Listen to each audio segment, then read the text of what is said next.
안녕하세요. 한학 중국어 교실 채널입니다.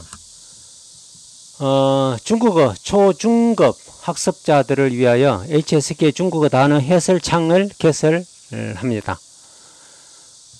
저는 대학에서 중국어를 강의하면서 학생들의 중국어 공부를 응원하기 위하여 2021년에 HSK 중국어 단어 해설집을 편찬한 바 있습니다.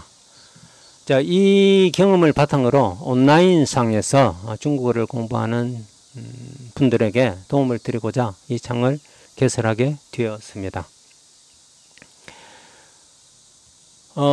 본격적인 중국어 단어 설명에 들어가기 전에 먼저 효율적인 중국어 단어 공부법에 대하여 몇 가지 생각을 공유하고자 합니다. 중국어 공부를 잘하기 위해서는 중국어 단어를 공부를 해야 하는데 중국어 단어를 빨리 쉽게 익히기 위하여 저는 무엇보다 먼저 개별 한자를 익히면 좋겠다라는 말씀을 드리고 싶습니다. 그리고 개별 한자를 공부할 때는 꼭 반드시 한자의 음과 뜻을 함께 익히도록 합니다. 한자의 음을 알고 나면 중국어를 보는 순간 중국어 단어의 60% 정도를 저절로 알게 되는데 그것은 우리말 한자어와 중국어가 완전히 같기 때문입니다. 실제 제가 신 HSK 1급에서 신 HSK 5급 단어 1300개를 가지고 조사를 해보니 정확하게 59.6%가 일치하였습니다. 완전히 우리말의 한자어와 똑같았습니다. 자, 이러한 사실을 아신다라면은 한자음을 아는 것도 대단히 중요하다. 우리 학생들은 중국어 단어 공부를 할 때 한자음을 잘 익히지 않은 경향이 있던데 한자음을 꼭 익히시기 바랍니다. 그리고 다음으로 개별 한자 뜻에 근거해서 단어 전체의 의미를 이해하는 것이 중요하다라는 말씀을 드리고 싶습니다. 우리 학생들은 중국어 단어를 외우려고 하는데 중국어 그 많은 단어를 다 외울 수가 없습니다. 머리가 터집니다. 그래서 중국어 단어는 외우는 것이 아니라 이해하는 방식으로 공부를 하면 좋겠다라는 말씀을 드립니다. 중국어 단어는 전체 중국어 문장도 그렇지만 개별 글자 뜻을 알면 그렇게 어렵지 않습니다. 그리고 세 번째, 중국어 단어를 공부하면서 단어의 구조도 함께 파악해 보면 좋겠습니다. 몇천 개의 단어, 심지어 만 개가 넘는 그 단어를 그 구조를 분석을 해보면 아래에 7경우를 넘지 않습니다.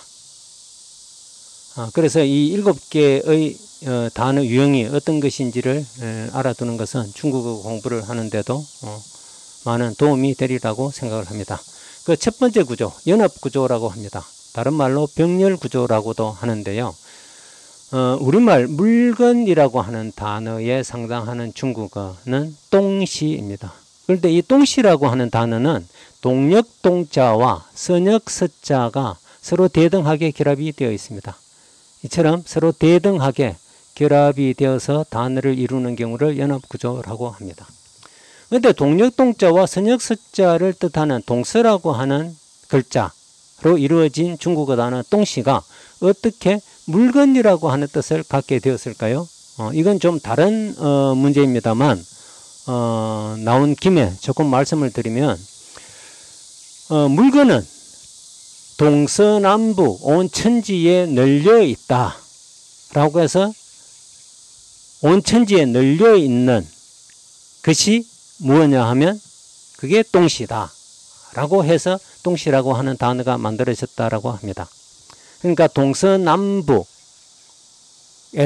이 동서 두 글자를 취해서 대표로 삼는 거죠. 자, 이것은 마치 우리가 1년을 춘하추동이라고 하는데 춘하추동 중에서 춘과 추 두 글자 춘추를 따서 1년, 세월이라고 하는 뜻을 나타내는 단어로 삼는 것과 마찬가지입니다. 나이라고 하는 뜻도 갖게 되죠. 자, 마찬가지로 동서남북에서 동서를 따서 물건이라고 하는 뜻을 나타내는 내는 말로 사용했다. 이렇게 알아두면 될 것 같습니다. 예, 참고하시기 바랍니다. 그 다음 두 번째는 수식 구조입니다. 다른 말로는 편정 구조라고 하는데, 자, 이 말은 단어를 이루는 앞 글자가 뒷 글자를 수식하는 형태를 띈다라는 말입니다. 자, 우리말 서점에 상당하는 중국어 단어 슈디엔, 우리말 서점도 마찬가지입니다. 책 파는 가게가 되는 거죠. 수, 책, 디엔, 가게, 책가게라고 하는 뜻입니다. 앞말이 뒷말을 수식하죠. 수식 구조를 갖는 단어입니다. 그리고 세 번째, 술목 구조.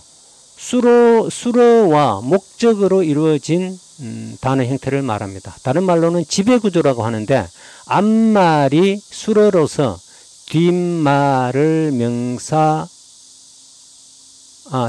명사를 목적으로 지배하고 있다라고 해서 지배 구조라고 하는 것입니다. 자, 우리말 차를 마시다가 중국어로는 허차라고 하는데, 앞말 허 동사 허가 뒤에 나오는 명사 차를 목적으로 지배하고 있습니다. 그 다음 네 번째는 술보 구조. 위에 술목 구조와 같은 맥락입니다. 수러와 보어로 이루어진 구조를 술보 구조라고 하는데, 다른 말로는 보충 구조라고 합니다. 자, 보충이라는 말은 어떤 개념이냐 하면, 단어를 이루고 있는 두 무더기의 글자에서 뒷말이 보충으로 사용되어 앞말을 보완 설명한다라고 하는 뜻입니다. 조금 어려울 수 있는데요. 구체적인 건 뒤에 가면 다시 한번 설명을 하겠습니다. 자, 여기에서 그래도 떼붙이라고 하는 단어는 설명을 해야겠습니다. 자, 이 떼붙이라는 말은 우리말 미안하다라고 하는 중국어인데요. 우리말 미안하다가 무슨 뜻인지 혹 생각해 보셨습니까? 이것도 언뜻 설명하기는 쉽지 않은 것 같은데, 미안하다는 한자로 된 말입니다. 안일 미자와 편안할 한자로 표기됩니다. 그러면 미안하다는 편안하지 않다라고 하는 뜻이 되는 거죠. 내가 상대에게 잘못해서 내 마음이 편안하지 않다, 내 마음이 좀 불편해, 그런 상태야. 그래서 상대에게 양해를 구하는 거죠.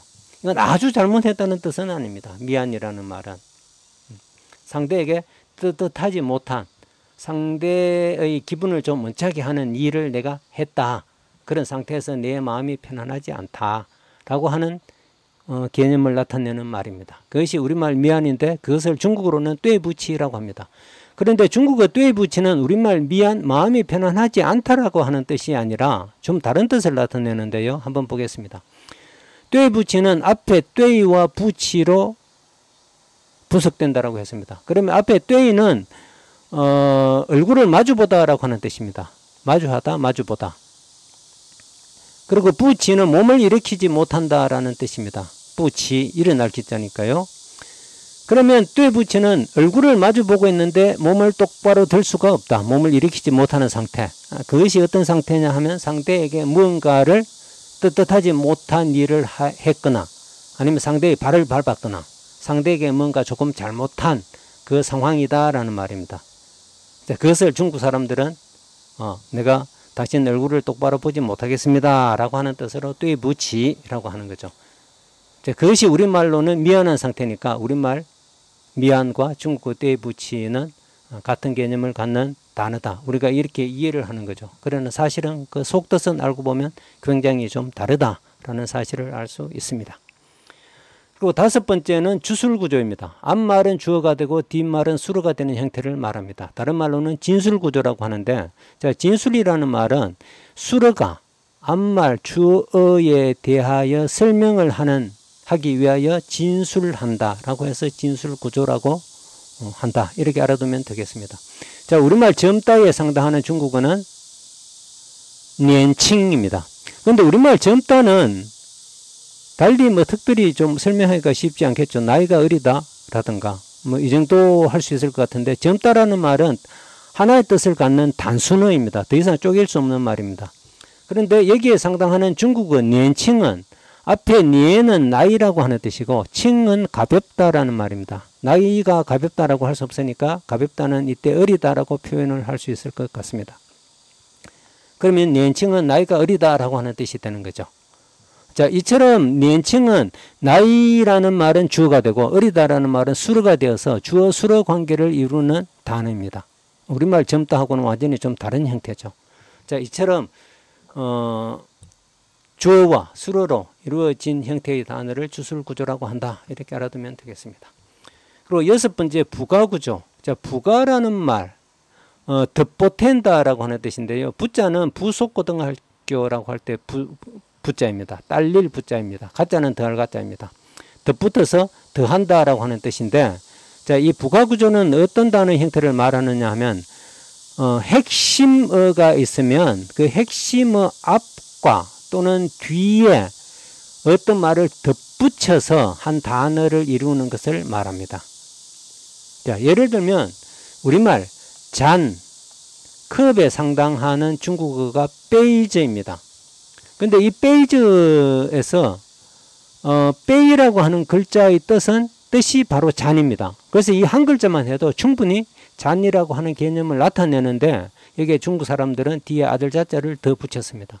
자, 여기 아들 자자는 아들이라는 뜻이 아니라 여기에서는 아무런 뜻이 없는, 특별한 뜻이 없는 전미어로 사용이 되었는데, 여기서 하는 기능은 앞말에 앞에 사용된 이 빼이라고 하는 글자가 독립성을 갖는 개체다라고 하는 개념을 나타내는 말입니다. 아들 자자의 뜻이 몇 가지가 있는데 그 중에 하나가 전미어로 사용되는 경우다. 우리말에 모자라고 할 때 자자 역시 이 베이즈에서 이 아들 자자와 같은 경우입니다. 자, 그러면 베이즈에서 베이 하나만 써도 될 것을 왜 자자를 붙였느냐라고 하면, 자, 우리가 글로 쓸 때는 베이라고 하는 글자 하나만 써도 이게 잔배자니까 잔인 줄 아는데, 이것을 말로 하면 베이가 되는데, 이 베이로 발음되는 한자가 굉장히 많습니다. 예를 들면 우리가 슬프다라고 할 때 슬플 비자도 중국어 발음으로는 베이여서 이 잔배자하고 발음이 완전히 똑같습니다. 그래서 중국 사람들이 베이라고 하면 이 슬프다라고 하는 비를 말하는 것인지 아니면 잔이라고 하는 뜻의 배자를 말하는 것인지 잘 모른다라는 거죠. 그래서 이것을 구별해 주기 위해서 아들 자자를 붙이면 이것은 형용사가 아니라 앞에 나오는 말이 명사로서 잔이라고 하는 뜻이다라는 것을 더 분명하게 해 준다라는 것입니다. 자, 이렇게 덧붙여서 한 단어를 이루는 경우를 부가구조라고 합니다. 뒤에 설명하겠습니다만, 우리가 라오스라고 할 때 라오스에서 라오자도 접두어로서 역시 부가구조의 단어입니다. 뒤에 나올 때 다시 설명을 하겠습니다. 자, 그리고 마지막으로 중첩구조, 일곱 번째, 똑같은 글자를 중복해서 쓰는 형태의 단어를 말합니다. 우리말 감사합니다에 상당하는 중국어 시에시에, 감사할 사자를 중복해서 시에시에라고 합니다. 자, 이 외에도 가족을 나타내는 빠바, 마마 같은 경우도 마찬가지입니다. 같은 글자를 중복해서 쓰는 형태의 단어를 중첩구조라고 한다. 예, 좀 복잡하기는 하지만 그래도 이 일곱 가지 형태를 잘 이해를 해두면 중국어 단어를 이해하는데 조금 도움이 되지 않을까 생각을 합니다. 자, 그러면 우리가 중국어 단어를 공부를 하는데 우리가 도대체 한자를 몇 글자를 알아야 하고 또 단어는 몇 개를 해야 하는지 그 부분에 대해서 같이 한번 살펴보도록 하겠습니다. 자, 지금까지 HSK, 우리가 중국어를 공부하고 나면 그 실력을 평가받기 위하여 HSK 시험을 보는데요. HSK 시험이 지금 3번 변하고 있습니다. 지금 이제 변하고 있는 중인데요. 가장 먼저 HSK 시험이 시작된 것은 1992년입니다. 1922년에는 HSK 시험이 1급에서부터 11급까지 11등급으로 구분이 되었습니다. 그래서 1급부터 3급까지가 기초과정. 이건 굉장히 쉬운 한 50글자 정도. 어린아이들이 유치원생들, 초등학생들이 공부하는 그 단계입니다. 그리고 3급에서 5급까지가 오늘날 초급에 상당하는 과정이고 6급에서 8급, 6, 7, 8급이 중급, 그리고 9, 11등급이 고급 과정으로 되어 있었습니다. 그래서 이것이 좀 어렵고 좀 복잡하다라고 해서 2010년에 기존 HSK를 좀 편제를 바꿔서 신 HSK라는 이름으로 바꾸었습니다. 자, 이것이 오늘날 지금 우리가 보고 있는 시험인데요. 신 HSK는 기존의 11등급에서 윗부분, 고급 부분을 조금 드러내고 1급에서 6급까지 6등급으로 나누었습니다. 그래서 1급에서 5급까지의 의위수를 1급에서는 150, 2급도 150 더하고 3급은 300을 늘리고 4급은 다시 지금까지 합친 건 600을 늘리고 다시 5급에는 1300을 더 합쳐서 5급까지가 2500단어입니다. 여기다가 6급 한 급수에 다시 2500단어를 더해서 5000단어를 공부할 수 있도록 되어 있습니다. 지금 여러분들이 6급 시험을 보기 위해서는 5000단어를 공부하게 되어 있었습니다. 자, 이것이 2021년에 이 신 HSK를 HSK 3.0 버전으로 개편을 했습니다. 그리고 기존 6급 위에 다시 7, 8, 9 등급을 두어서 글자 수도 1200글자를 더해서 3000글자까지 공부하게 했고 어휘수도 기존의 5000글자에서 11,092개 어휘를 공부하게 해서 거의 6,000여 개를 더 늘렸습니다. 자, 이렇게 늘려도 기존에 우리가 신 HSK 6급까지 공부하는 이 수준은 지금 대학 과정에서 공부하는 수준으로 HSK 3.0 개편 체제 하에서도 마찬가지입니다. 아마 아직까지 정식으로 HSK 3.0이 시행되지는 않은 것 같은데 올 하반기나 지금부터 올해 2025년부터 시행이 되고 있나요? 아마 내년부터는 이제 본격적으로 HSK 3.0 시대가 열릴 것 같습니다. 그러면 중국어 공부 기존에 4급, 5급, 6급 이 공부도 이제 새로 배정된 한자 글자 수와 어휘 수를 공부를 해야 하는 그런 상황에 놓이게 됩니다. 어쨌거나 6급을 공부하는 친구들은 기존의 신 HSK 6급이나 HSK 3.0의 6급이나 크게 다르지 않습니다. 어휘수가 겨우 456개 정도 늘어났을 뿐이니까요. 그러나 4급과 5급은 상당히 좀 차이가 있습니다. 기존에는 여기에 150, 1급이 150, 2급 150, 3급이 300, 4급이 600, 5급이 1300 해서 여기까지가 2500단어였는데 이제 HSK 3.0에서는 거의 4300단어를 해서 거의 배 가까이 해야 됐네요. 어쨌거나 기존의 신 HSK 1급부터 6급까지의 모든 어휘수는 개편된 HSK 3.0 하에서도 여전히 유효한 글자이고 단어들입니다. 공부를 같이 해두면 좋겠습니다. 자, 우리는 이 과정에서는 먼저 신 HSK 1급부터 5급까지의 단어 2500 단어를 먼저 공부를 하고 이 공부를 끝내고 난 뒤에 다시 다음 단계의 공부로 나아가도록 하겠습니다. 자, 여기서 중국어 단어 공부를 좀 효율적으로 하기 위하여 교재를 하나 마련을 했는데요. 이 교재는 화면으로 내보일 것이기 때문에 온라인상에서 공부하는 분들은 따로 준비를 하지 않아도 상관은 없습니다. 다만 이 책을 이제 교재로 삼는 데는 몇 가지 배경이 있는데, 우선 이 책은 제가 우리 학생들이 중국어 공부를 좀 쉽게 하도록 하기 위하여 기존에 나와 있는 다른 책들과 차별된 그런 사항들을 싣고 있습니다. 자, 그것이 이제 뭐냐 하면, 이 책은 개별 한자가 제시되지 않던 신 HSK 그 단계에서 신 HSK 1급에서 5급까지의 단어 2500 단어를 전부 분석을 해서 중복된 글자를 제외하고 신출 글자를 얻었는데 그것이 1735글자였습니다. 자, 이것을 급수별로 쭉 나열을 하고 그 해당 글자에 해당 글자를 사용하는 단어가 있으면 함께 제시를 했습니다. 그러고 나서 그 단어 설명을 하는데 먼저 단어의 구조를 설명을 하고 또 의미 관계를 설명을 하고 또 거기에 사용된 구성 글자의 한자음과 뜻풀이도 함께 제시를 해서 단어 하나만 보고도 우리 친구들이 중국어 단어를 좀 쉽고 효율적으로 공부할 수 있도록 한 것이 이 책의 특징이라고 할 수 있겠습니다.